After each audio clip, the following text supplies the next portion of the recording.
আলহামদুলিল্লাহ ওয়াসসালাতু ওয়াসসালামু আলা রাসূলিল্লাহ ওয়া আলা আলিহি ওয়া সাহবিহি ওয়া মাওয়ালা মা বা'দ।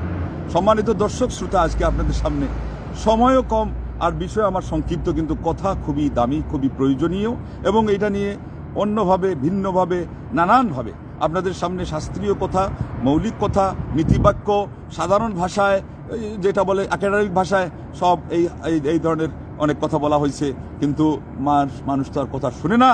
এখন হলো সমাজের গায়ে আগুন লাগছে, এরপরেও দেখছি উল্টা আরো কে এটা নিভাবে, সে কেরোসিন ঢালার কাজ করতেছে সবাই, তারা নিজেদেরকে যত বেশি শিক্ষিত মনে করে। কিন্তু এই যে ঘটনা কেন ঘটছে, কোন জায়গা থেকে পেস্ট খাইছে, এই জন্য আজকে সেই পেস্টটা ছুটিয়ে দেওয়ার কথা আমি সেখানে বলব। এবং কেউ এটা মনে করেন না যে যারা কথা বলতেছে তারা সমাধানের জন্য কাজ করতেছে। বেশিরভাগই কথা যারা বলছে তারা সমাধানে কাজ করছে না। এর আগেও অনেকে আকাম করছে, আর এখন পর্যন্ত অনেকে আবার সেখানে আবার কেরোসিনের উপরে আরো কেরোসিন ঢেলেই যাচ্ছে। এদের কথা শোনা যাবে না, কোশ্চিনকালেও শোনা যাবে না। কি কারণে শোনা যাবে না? আমার আজকে শিরোনামে দেখেন অর্ধ ডজন শব্দ প্রয়োগ করা হয়েছে। প্রথম শব্দটা হলো মানুষ, শেষ শব্দটা হলো দায়ী। আমাদের সাংগঠনিক প্রক্রিয়ায় আমরা যেটাই করি না কেন, যেই নাম যে ব্যবহার করুক, যেটা হলো মাতৃতুল্য নয়, বরং যেটা হলো মা, সংগঠনের মা, বাংলাদেশে আহলে হাদিস সমাজের, সালাফি সমাজের, আজকে এটা নিয়ে যদি আপনি কথা বলতে যান তাহলে এর সমাধান আসল কোনো জায়গাতে নেই। সমাধান হলো গুলাতে, সেখান থেকে পরিচর্যা করা ছাড়া, আগাছা পরগাছা জীবাণু পোকা মাকড় এগুলো আগে সাফ করা ছাড়া, এবং ওইটা সাফ আপনি যেটা বুঝিয়েছেন সেটাও নয়, আল্লাহ পাক কোরআনে যা বুঝিয়েছেন। আর জ্ঞানী বিদগ্ধ আলিম ওলামারা কোরআনে তাফসিরের যে পদ্ধতিতে যেভাবে তাফসির করা হয় এবং যে কথাগুলো আসছে সেইগুলো একটু কানের ভিতর দিয়ে মনের কানে গিয়ে শোনানোর চেষ্টা করেন, সেখানে বসানোর চেষ্টা করেন। কারণ আল্লাহ পাক নিজেই বলেছেন, ইন্নাহু লা তা'মাল আবসার ওয়ালাকিন তা'মাল কুলুবুল্লাতী ফিস সুদূর। মানুষের চক্ষুই শুধু অন্ধ হয় না, বরং এখানে যেহেতু অন্তর দৃষ্টিকোণ থেকে, তাহলে আল্লাহ বললেন চক্ষু অন্ধ হয়ই না, বরং অন্ধ হয় যেইটা হলো তাদের বক্ষ দেশের মধ্যে তাদের বুক ধারণ করে রেখেছে যেই অন্তর, তার মানে ওইটাও একটা চোখ। আর রূপক অর্থ নিলে এই চোখটাও একটা অন্তর। এই চোখের মধ্যে অন্তর থাকলে চোখে রক্ত থাকে, চোখে পানি থাকে, চোখে রসকস থাকে, লজ্জাবোধ থাকে। চক্ষু লজ্জাও বলে একটা কথা আছে, আরবিতে এটাকে মুরুআহ বলা হয়। এটা থাকলে যে কোনো কথা মুখ ফসকে আসে না, এটা থাকলে যে কোনো জিনিস নিয়ে মানুষ মাঠে নামে না, এটা থাকলে মন চাইলেই যে কোনো জিনিস কাজ করতে পারে না, এটা চাইলেই সেই মনের সেই হিমাদ্রিতে ঘুরপাক খাওয়া নিজের যে স্বপ্ন, এই স্বপ্ন বুনতে গিয়ে মানুষ সমাজকে ভেঙে চুরমার করতে পারে না। এটা থাকলে মানুষ সামান্যতম কথা, একটা স্লিপ অফ টাং যাকে বলা হয়, সেটাও তার হতে পারে না, হলেও সাথে সাথে সে ক্ষমা চাইতে বাধ্য হয়, কেননা তার মনুষ্যত্ব যেটা সেটা তাকে বাধ্য করে। লা আসআলুন নাসা মা ফি দামাইরিহিম মা ফি দামিরি ইয়াকফিনি, ওই পর্যন্ত পৌঁছে গেলে আপনাকে সারা পৃথিবী দুর্নাম করুক, আপনি বলবেন যে আমি মানুষের মনের ভিতরে আমাকে নিয়ে কি গুঞ্জন হচ্ছে, কি কথা ঘুরপাক খাচ্ছে, আমি সেটা প্রশ্ন করতে যাই না, যেতে চাই না, আমার সেটা প্রয়োজনই নেই। আমার মনে যেটা আছে আমার জন্য সেটাই যথেষ্ট। এটা কখন বলতে পারবেন? এমনি তো বললে হবে না। চিল্লানো চেঁচানোর তো আজকে শেষ নাই, আলিমের তো আজকে সংখ্যা নাই, দায় ইলাল্লাহ এবং আন্তর্জাতিক অঙ্গনে গিয়ে হাক ডাক দেওয়ার মতো তো আজকে কারো কোনো কমতি নেই, কেউ কোনো পিছপা নাই। একজন থেকে আরেকজন আর প্রতিযোগিতামূলকভাবে সবার আগে, কিন্তু যোগ্যতার দিক থেকে একটা থেকে আরেকটা নিচে, এবং ইলমের দিক থেকে যতটুকু নিচে, তার চেয়ে শিষ্টাচারের দিক থেকে আরো 0 পয়েন্টে, বরং তারও আরো নিচে গিয়ে একজন যে গেঁথে আছে, কাদা কিচড়ের মধ্যে ডুবে আছে, নগ্ন স্তূপের মধ্যে সারা জীবন কাটাচ্ছে, এটার বাস্তব প্রমাণ এখনই তারা দিচ্ছে। আরবিয়ান একটা কথা বলে, ইহতারিম নাফসা, পরিস্থিতি ঘোলাটে হলে অন্তত নিজের আত্মমর্যাদা বজায় রাখার মতো একটা ব্যবস্থা করো। এই ব্যবস্থা যে করতে পারে না, তার মানে নিজের মুখ সামলানো করা ছাড়া। তখন মাকতালুর রাজুলি বাইনা ফাক্কাই, মানুষের ধ্বংসলীলা তার 2 চাওয়ালের নিচ দিয়ে আছে। এরা আরবি পড়েছে, ওদেরকে জিজ্ঞাসা করেন এই শব্দগুলো মুখস্থ করেছে কি করে নাই, এর মধ্যে যে শিক্ষা আছে এটা শিখেছে কি শিখে নাই, তাইলে আবার ইবতেদায়ী গিয়ে ভর্তি হোক। যারা মুহাম্মাদিয়ায় পড়েছে, এর আগে কোন জায়গায় পড়েছে, প্রাথমিক স্কুলে মাদ্রাসা, সেখানে গিয়ে ভর্তি হোক। যারা যে মাদ্রাসায় পড়েছে ওদেরকে ভর্তি করে দেন। ওরা কিসের শিক্ষকতা করবে, এদের কিসের দায় ইলাল্লাহর কাজ করবে? এরা তো ছাত্রই হতে পারে না, একটাও ছাত্র হতে পারে না। সমস্যা কোন জায়গায়? সূরা নূহ এর 17 নম্বর আয়াত, 71 নম্বর আয়াত, আল্লাহ রাব্বুল আলামিন বলেছেন, মা লাকুম লা তারজুনা লিল্লাহি ওয়াকারা, তোমাদের কি হয়ে গেল? আল্লাহ প্রশ্ন করেছেন, আল্লাহর জন্য তোমরা ওয়াকার পর্যন্ত পরিদর্শন করতে পারো না, ওয়াকারের পরিচয় পর্যন্ত দিতে পারো না। ওয়াকার এটা আরবিতেও বলা হয়, উর্দুতেও বলা হয়, ভারসাম্যতাকে বোঝায়, ভাব গাম্ভীর্যতাকে বোঝায়, মর্যাদাবোধকে বোঝায়, সমীহ করাকে বোঝায়, সহনশীলতাকে বোঝায়, উত্তম চরিত্রকে বোঝায়, শব্দ চয়নকে, উচ্চাঙ্গের শব্দ চয়নকে বোঝায়, চরিত্রের মধ্যে, ব্যবহারের মধ্যে যা কিছু মার্জিত, যা কিছু সুন্দর, যা কিছু দেখলে আরেকজনের মনের ভিতরে মেসেজ পৌঁছে যায় যে না, চরিত্র এইরকমই হতে হয়। এবার দেখেন ইমাম ইবনে কাইয়্যিম রাহিমাহুল্লাহ ফাওয়াইদের 187 পৃষ্ঠায় এটার সংক্ষিপ্ত অনুবাদ নিজে করেছেন যে লা তুআমিলুনা মুআমালাতা মান তুওয়াক্কিরুনা, তোমরা আল্লাহর সাথে এমন লেনদেন করো না যেমন তোমরা একজন সম্মানী মানুষের সাথে করো।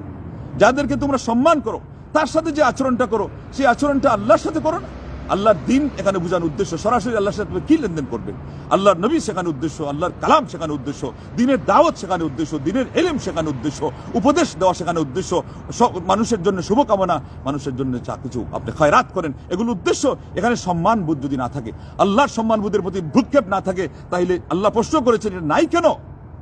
তোমার চেয়ে গাছ ভালো, তোমার চেয়ে জড় পদার্থ ভালো, তোমার চেয়ে পাথর ভালো, তোমার চেয়ে ধুলিকণা ভালো, তোমার চেয়ে যাকে তুমি যা বলো না কেন সবই ভালো, কেননা তুমি তো মানুষ হিসাবে আশরাফুল মাখলুকাত, সৃষ্টি হিসাবে তুমি মানুষ, নামকে মাসতে মানুষ, নাম সর্বস্ব মানুষ, তোমার পদবি দেওয়া হয়েছে আশরাফুল মাখলুকাত, এটা তোমার মধ্যে নাই। তাইলে আল্লাহ প্রশ্ন করেছেন যে তোমার মধ্যে মনুষ্যত্ব নাই। মনুষ্যত্ব না থাকলে তোমার কিছুই নাই, তুমি একটা মুসলমান হিসেবে পরিচয় দাও কিভাবে? এই জন্য সিরিয়াল বাই সিরিয়াল আপনার গণে নিয়েন যে আগে মনুষ্যত্ব, এটা উদ্ধার করার পর, এটা আয়ত্ত করার পর, এই ভদ্রতা, এই শিষ্টাচারিতা, এই এই এই এই সভ্যতা এবং এই উচ্চাঙ্গের সেই মানসিকতা এবং ব্যবহার বিধি চরিত্র নিজের মধ্যে আয়ত্ত করার পর, নিজের অঙ্গ প্রত্যঙ্গে ছুটানোর পর, এরপরে ছুটাবে অন্য যত ধূম্র জাল আছে, সেটা হলো সে মুসলমান হবে, কালিমা পড়বে, ঠিক মতো অর্থ বুঝে পড়বে, তারপরে সে কি হবে? মুসলমান হওয়ার পরে না সে সালাফি হবে। কারণ মুসলমানের মধ্যে হরেক রকমের মুসলমান, কোরআন সুন্নাহ ভিত্তিক মুসলমান হতে গেলে সে সালাফি তাকে হতে হবে, আকীদা আহলুস সুন্নাহ জামাতের হতে হবে, সালেফে সালিহিনদের হতে হবে। এখানে এটাই বোঝানোর উদ্দেশ্য। এটাকে নিয়ে যদি কোনো দল পাকানো বলা হয় তাহলে সেই উদ্দেশ্য এখানে নয়। তারপরে সে আলেম হবে, তারপরে সে আমলদার হবে, তারপরে সে দাঈ ইলাল্লাহ হবে। এখন সবগুলো শেষ করার পরে ওই তেলাপুকাকে যে ভয় পাইতো, শেষ পর্যন্ত সিরিয়াল হইতে হইতে দেখা গেল স্বামী স্ত্রীকে ভয় পায়, ঘুরে ফিরে ওই স্ত্রী আবার তেলাপুকাকে ভয় পায়। তার মানে যেই সেই, পাথরের মধ্যে আঘাত হানতে হানতে পাথর বলে বলে যেই সেই যেই সেই, তাহলে কিছুই তৈরি হয় না।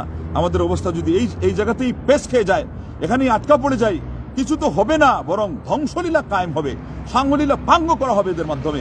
সমাজ ভেঙে খান খান হয়ে যাবে, সবকিছু নস্যাৎ হয়ে যাবে। তারা বলবে যে যেই সেই, এমনকি যেই সেই না, তারা বলবে ঠিকই তো আছে, ভালোই তো আছে, কেন? তার নিজের সবকিছু ভালো আছে। এরা মানুষ হতে পেরেছে, এদেরকে আগে মানুষ হতে দাওয়াত দেন। কোথায় আপনারা নসিহত খয়রাত করতেছেন? এই যে ভেঙে গেল, এটা জোড়াতালি দেন, জোড়াতালি দিবেন কোথায়? আপনি গোড়া কেটে আগাতে পানি দিলে যেটা হচ্ছে, আজকে যারা এখানে নসিহত খয়রাত করতেছেন তাদের অবস্থা সেই জায়গায় পৌঁছাচ্ছে। এই জন্য এগুলো কথা বন্ধই করেন, সবাই বন্ধ করেন।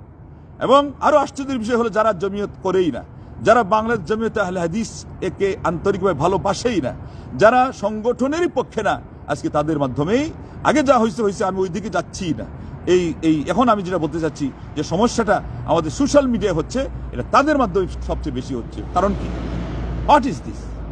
এটা কি? হোয়াই? লিমাজা? এটা কেন? ছেড়া কেউ যত প্রশ্ন করতে পারেন তাদেরকে, একটারও উত্তর দিবে না। না আরবির উত্তর দিবে, না ইংলিশের উত্তর দিবে, না ফার্সির উত্তর দিবে, না উর্দুর উত্তর দিবে, না বাংলার উত্তর দিবে। তার কাছে তো উত্তর কোনোটারই নাই, কিন্তু সে মনে করে বসে আছে উত্তর সবই আছে। আমি আল্লামাতুত্তাহার, এক একজনে এখানে কোনো ব্যক্তি বিশেষও মিন না, যারাই করতে পারে। অনেকের কথা আমাদের কানে আসে নাই, অনেকের লিখনে আমরা দেখি নাই। আর সেখানে মিথ্যাচার, এমন মিথ্যাচার শুরু হয়েছে যে যেই চিন্তা করতেছে ওইটার সেবায় যে কথাটা কাজ দিবে, ওটা মিথ্যা কি সত্য একটু দেখাও নাই। যেটা আল্লাহ নবী সাল্লাল্লাহু আলাইহি ওয়াসাল্লাম বলেছেন, কাফা বিল মারই কাযিবান আইয়ুহাদ্দিসা বিকুল্লি মা সামিআ। ওই ব্যক্তির মিথ্যুক হওয়ার জন্য এটাই যথেষ্ট, যা শুনে কান দিয়ে যা আসে সে ওটাকে খালি বিশ্বাস করে না, বলা বলি শুরু করে দেয়। আর মুসলিম কেন যে কোনো কথা কানে নিবে? আল্লাহ নবী সাল্লাল্লাহু আলাইহি ওয়াসাল্লাম বলেছেন, এই ইদা যেটা চুগলখুরি, এটার মাধ্যমে তিনি বুখারীর আরেক হাদিসে আসছে, দেখছেন কবরে আযাব হচ্ছে। এরপরে তিনি বললেন, তোমরা এই চুগলখুরি থেকে বিরত থাকো। তারপরে বললেন, জানো কি তোমরা এটা কি? আল ইদা অথবা আদা যেভাবে বলা হয়, বলেন আল কালাতু বাইনান নাস, মানুষের মাঝে যেই কথা ঘুরে ফিরে বেড়ায়। ওই সময় কয়জনকে পাইতো? সপ্তাহে যতজনকে না পাইতো এখন 1 সেকেন্ডে ততজনকে সে পৌঁছাই দিচ্ছে এই ক্লিকের মাধ্যমে, বটম চাপার মাধ্যমে, আর এই আপনার মোবাইল ব্যবহার করার মাধ্যমে। এমন অবস্থায় কথা বলাটা আগের তুলনায় কত টন, কত মন, কত আপনার ওজন রাখে যে চিন্তা করে কথা বলতে হবে। কিন্তু কে আছে আপনার চিন্তা করার? কারো সময় নাই চিন্তা করার, কিন্তু আগুন লাগানোর কাজ সবাই করে যাচ্ছে, বুঝে হোক না বুঝে হোক। এই আয়াতের ব্যাখ্যা হাসান বসরি বলছেন, মা লাকুম লা তা'রিফুনা লিল্লাহি হাক্কান ওয়া লা তুশরিকুনা, তোমাদের কি হলো? আল্লাহর অধিকার তোমরা বুঝতেও চাও না, জানতেও চাও না, আর আল্লাহর শুকরিয়া আদায় করো না। এত নিয়ামত আল্লাহ দিলেন, এই যে জবান, এই জবান এটা আল্লাহর নিয়ামত কিনা? এটা শুকরিয়া আদায় এভাবে হচ্ছে? এটার মাধ্যমে সমাজকে ডুবিয়ে দিয়ে শুকরিয়া আদায় হচ্ছে? এটার মাধ্যমে নিজের পুঁজিপাটির আখের গুছানোর কাজকে নিশ্চিত করা হচ্ছে ছাড়া আর কিছু হচ্ছে? দাওয়াতি কাজ অঙ্গন কলঙ্কিত হচ্ছে, কলুষিত হচ্ছে, সালাফি দাওয়াত কলুষিত হচ্ছে, আহলে হাদিস সমাজ ডুবে যাচ্ছে। এবং যারা মদিনা ইউনিভার্সিটিতে পড়ার কারণে এতদিন পর্যন্ত মানুষের সম্মান করত, এই সমস্ত ডিগ্রিরও আজকে রসে গোড়াবালি করে দিচ্ছে, রসাতলে তলিয়ে দিচ্ছে। তারপরেও সব ঠিক আছে, তার মানে আমি ঠিক, সবই ঠিক। তুমি কে? তুমি কে আল্লাহর দ্বীনের সামনে? তুমি নাথিং, তুমি তো কিছুই না। এবং এটা করার কারণে তুমি আরো না, তুমি নর্দমায় পচে গেছো, তুমি কীট পতঙ্গের চেয়ে আরো নিম্নে নেমে গেছো। তওবা করো, তুব ইলাল্লাহ ওয়া তুবু ইলাল্লাহি জামিআন আইয়ুহাল মুমিনুনা লাআল্লাকুম তুফলিহুন। আল্লাহ বলছেন যে সবাই তওবা করবে, তুমি কে আর আমি কে? সবাই তওবা করবে। যদি কেউ সফলতা চায়, এমনকি মুক্তি চায়, আর এখনকার পরিস্থিতিতে উদ্ধার চায়, সে যদি ত্রাণ চায়, সে যদি বেঁচে থাকতে চায়, নিজেকে রক্ষা করতে চায়, সমাজের জন্য সামান্য দরদ তার থাকে, আল্লাহর দ্বীনের একটু মাত্র ভালোবাসা থাকে, আল্লাহ রব্বুল আলামিনের সম্মান বোধ থাকে, প্রিয় নবী সাল্লাল্লাহু আলাইহি ওয়াসাল্লাম সহ যেগুলোকে ভালোবাসতে হয় সেগুলো থাকে, তাহলে তাকে এখন তার মুখ বন্ধ করতে হবে। মুজাহিদ বলেছেন, লা তাবুলুনা লা তুবালুনা হাওলা ওয়া কুওয়াতা লা তুবালুনা আযামাত রাব্বিকুম। তোমরা আসলে এই কাজ ওরাই করে, এই শব্দটা এরকমই আসে যে এরা লা হাওলা ওয়া কুওয়াতা ইল্লা বিল্লাহ, লা তুবালুনা আযামাত রাব্বিকুম, তোমরা তোমাদের রবের মর্যাদার সামান্য তোয়াক্কাও করো না। ইবনুল কাইয়িম বলছেন যে এই সবগুলো অর্থ সঠিক আছে, তারপরে বলছেন আল্লাহর আনুগত্য এটা দাবি রাখে যে পাপ থেকে বেঁচে থাকা, আর লজ্জা যার আছে তার এই লজ্জাটাই তাকে আল্লাহ রাব্বুল আলামিনের সে মর্যাদাবোধ, শ্রদ্ধাবোধ তার অন্তরে গেঁথে দিবে। অন্তরে দেখা যাবে আল্লাহ রাব্বুল আলামিনের মর্যাদাবোধ জেঁকে বসেছে, তাহলে পরে মুখ ফসকে কথা বলতে পারবে না, যে কোনো আচরণ, অসংলগ্ন আচরণ সে করতে পারবে না। আর এর মাধ্যমে সমাজ যখন তছনছ হয়ে যাচ্ছে, অন্তত সেই সময় তারা অগোছালু, দায়িত্বহীন কোনো কাজ এবং কোনো শব্দ, কোনো ওয়ার্ড তাদের মুখ দিয়ে তারা আনতেই পারবে না। অথচ অনায়াসে হচ্ছে, এটা পেশা হয়ে গেছে, এটা যেন নেশা হয়ে গেছে। আল্লাহ তুমি আমাদেরকে হেদায়েত করো, আমাদের সমাজকে রক্ষা করো, দেশ ও জাতিকে, জামাত ও জমিয়তকে আল্লাহ তুমি রক্ষা করো। আমিন। ওয়া আখিরু দাওয়ানা আনিল হামদুলিল্লাহি রাব্বিল আলামিন। আসসালামু আলাইকুম ওয়া রাহমাতুল্লাহি ওয়া বারাকাতুহু। আল্লাহু আকবার।